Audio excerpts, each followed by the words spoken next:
One of my favorite horror series is Silent Hill. Everyone talks about Resident Evil, but I think Silent Hill is a classic, and we should all talk about it. For all of you Silent Hill fans, or your Silent Hill connoisseurs, I should say, everybody knows that 2 is the crown jewel.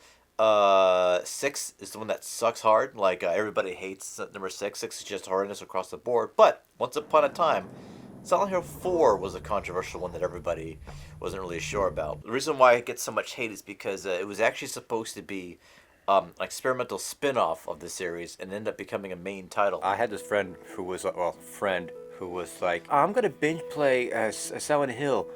1, 2, 3, except for 4 because 4 doesn't count. After Silent Hill 4, the original Japanese team no longer made them. It's probably 5 and 6 that people start not considering the real deal because it was outsourced to an American company. What I like about this game is that it jumps you right into it. It straight tells you what's going on with the main character, which is that he can't leave his apartment. He's literally locked in. I like how, once again, we're starting with a horror genre out of order, and we're just jumping like to 4. There's a lot of experimental things that they were trying for the first time. The first one is the first-person view. This is back in the day where you could explore everything, which was part of the fun, Yeah. Oh, by the way, this guy's been stuck here. Yeah, that's pretty good graphics, like for the PS2. Henry is himself as a metaphor for someone who's a recluse. So like he's a very strange guy.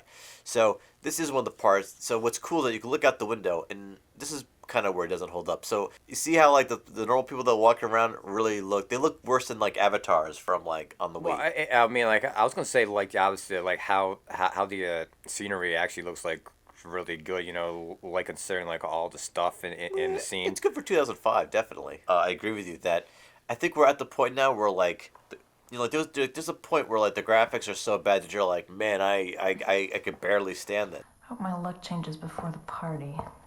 Oh, so is this a Scooby-Doo mystery here? Like this mysterious hole in the wall? Shaggy would probably end up being a sacrifice. Okay. This game is all about sacrifice. I was gonna say, like, why would you crawl in the hole? But I guess if you're trapped. Well, there's actually a joke about this in the Silent Hill series that like the characters do a lot of things that no normal person would do, like stick their hands in dirty toilets. You go into your fighting stance, right? If you look at the top, it's a little half circle. Every time you swing, you start this pseudo weird combo system. It's just a really awkward fighting system that people just did not like. Oh, this is that person? Yeah, so this is the person we saw going into the subway. I love how when they introduce him, like when they cut back to him, his hand up, like, how's it going? What's spooky about the game is that all these people are gonna die. Like, it's like every level you just to a new person, and no matter how hard you try, or not try at all really, everyone's just gonna die. I see the Resident Evil dogs are in this game. Yeah, right. Okay, what's going on here? So what's going on, what you discover is that there's a serial killer that was mentioned actually in Silent Hill 2. And what this guy is doing is that he's trying to perform a ritual where he has to kill 21 people. You'll see people walking outside your door. Sometimes you'll see weird things out the window. Sometimes you'll get notes underneath your door. Like, it's pretty cool. Somebody tried to tunnel out, Yeah. right? So before he tries to tunnel out, and you can see the little thing there. Someone also left the gun, which is kind of funny. This guy couldn't break through the wall, but he broke just enough of it that you could peep on your neighbor. Can you look like right a little bit? Yeah, more? here you go. That's as far right as I can Okay. look. So yes, you can look around, and I'm actually kind of surprised. I mean, like, I'm not saying they should have done this, but I'm actually surprised there's no like Hey, shots. Look at the rabbit. Yeah, so yeah, that's Silent Robbie the Hill. Rabbit from Silent Hill 3. I bet you when he found that hole, he was like, "Damn it, man! I'm just finding this now." Yeah. Speaking of spying on people, I love how you can see all the stuff going on.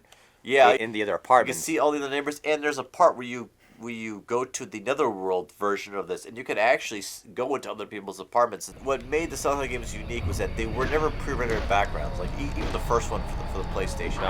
Unfortunately, Yeah, I mean, like, that game looked like crap. So this is Eileen. If you notice, she's got hauntings on her herself. In fact, there's supposed to be a way to heal her. She follows you everywhere, and you're supposed to protect her. And the better you protect her, the better of an ending you can get. But obviously, for this video, I have not been protecting her well. So the best way to take care of this guy is to silver bullet him, and then stick him in the ground with this special sword. It's a lot of messed up scenes. It's pretty disturbing to get. There's lots of backstory, lots of character development. There's a lot to unfold here, and honestly, like I like the feeling. I literally made a bunch of save things so I could go back. Okay, so you're gonna save Eileen really quick or whatever.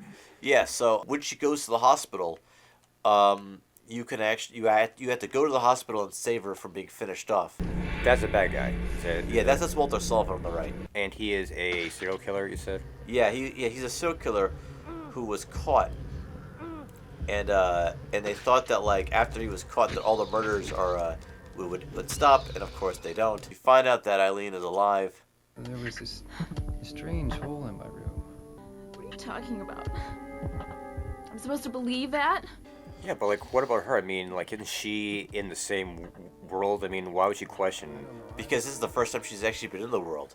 The hard challenge is that make sure that you don't walk off without her too far in tow. I'll say this: at least she has a excuse this time not to help you. You know what I mean? Like she's all like beaten up and everything. Yeah, actually, I didn't pick up her purse, but if you did, so you could actually equip her with weapons where she doesn't do a great job, but she does the best job that she can in her situations. One other thing about this game that's strange is that the inventory system is in real time, which is different than every other Silent Hill game too. I could actually put something right in his arm, right then and there, like bloop.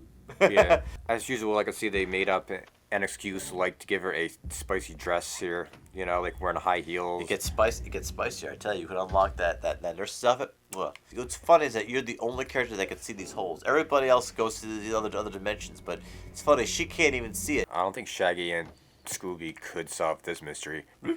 Who did? At some point, you break open the wall at the end of the hallway and find out that Walter Sullivan, the horrible serial killer you've been looking for the whole game, has been with you this whole time. And he crucified himself on here, but he's missing. No!